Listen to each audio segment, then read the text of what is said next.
Sanibonani, ngiyanibikelela ingane zakwethu. Umkhulu wasemakhosini la. Indaba enhle exoxwa ngofakazi.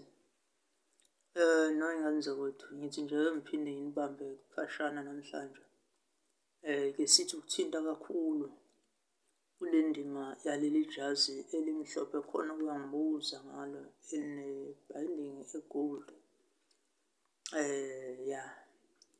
Nedi-ke kufanele sithinte izinto ey'thize ngoba kukhona okunye engiseza nakho. Ngizochaza nje bemabili ijazi elimhlophe no-gold, noma ngizochaza ube wodwa khona nizozwa kahle, kodwa ngicabanga ukuthi kuhle ukuthi ngiwuhlanganise yonke le nto. Wena osafika kuvidiyo kaMkhulu wasemakhosini, please make sure you subscribe to YouTube channel and make sure ukuthi wenza sure ukuthi nawe Nkosi yami uba yilo muntu othathayo nobekayo noma nolungisayo ezintweni zakho zifanele. Ngiyacela-ke ingane zakwethu ukuthi nibe nathi inamba kaMkhulu wasemakhosini ayikasho 072 887 1995. Ijazi elimhlophe mawuliphupha likhona. Mayiba nento ozoba i-binding noma insephe egolide gold. Kuya ngezimiso. Umbala o-gold noma usukunikezwe ijazi eligolide kusuke kuwumbala lowo wengilozi yezambulo. Banye baningi baba nejazi le ngithola ukuthi ngeke ngisho futhi ukuthi lona jazi liphi elisuke lizoba nombala oba gold ngoba khona baye sebezothatha befake imbala lo. Siyasibuka abantu baxuba imbala bese izinto ziyaplaka zingaxhumani ngoba usuke sebehlanganisa izinto ekumele ukuthi ihlangane noma bebe ngakuleyo level. Silana-ke u-white no-gold. Uma ukuthi kwehle i-binding njengoba kwehle njengale kimina kule sambatho sami noma kule speaker sami sisasambatho. Kuyaye njengana wethu usuke uphiwe amandla.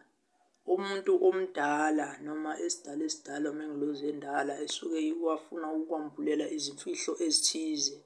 Uma yehlika phambili kwakho kusuke kuwamandla amakhulu binding yakho suke khona. Uma ukuthi iyaqhakaza njengensephe ngemuva kusuke kusho ukuthi wena uzoqhakaza ngamandla ezambulo. Yonke into yakho izawushayina ngamandla enkazimulo ezambulo kakhulu. Abantu baningi labasuke bephethe lo mbala ababhala ukuphatha izambulo abanikeziwe baye bebona kakhulu benesimo selambo abalibonayo njalo uma kumnyama bephakathi kwesimo kodwa ewumgede kakhulu. Basuke hambisana into yabo inobunyanga kakhulu kubona noma namakhosi amakhulu. Phansi kakhulukazi emgedeni noma umuntu lo khanya kubone phansi ejuleni kwemfula noma ejuleni kweyisiba noma ejuleni kwasewamalwandle noma ezweni elikude angalazi. Abone lesibani esilokhu sikhanya laphana noma leli lambo elilokhu lilaphana. So ukukhanya kwakho gogo wena okade ungibuzile noma ngane yakwethu ngicela ukuthi wazi ukuthi kusuke kuwamandla omuntu omdala. Ukuthi-ke kusuke kume kanjani angeke ngize ngichaze, but uma ukuthi kusuke kuyinsephe noma kusuke kume la, uma ukuthi kusuke kusezandleni kusuke khona izambulo osuke uphathiswe zona ozoyibona zenzakala empilweni yakho.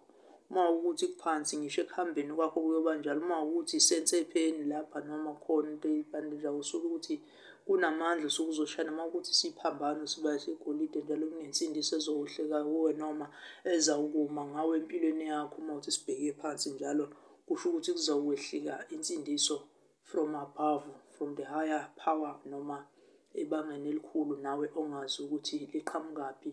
Kodwa kuyimfihlo lento kamoya, iyimfihlo enkulu. Namhlanje-ke ngishayela ividiyo ithi ukuvela kancane nje lapha esigodlweni kulokho nalokho ingane zakwethu. Angithandi ukuziveza sonke mina sakithi isigodlo. Veza kuleyo phathi nje. Umkhulu wasemakhosini lo ndaba elixoxwa ngofakazi unoyigemegeme umfungelo undaba elixoxwa ngofakazi. Ijaji elijaji isiminya sokugcina. Yimi lo iminani okunye nokunye sazosibuye sichaze sawubamba live nje khona maduze sizoxoxa ngokunye. Ngiyathokoza ndawo. Amen. Makhosi.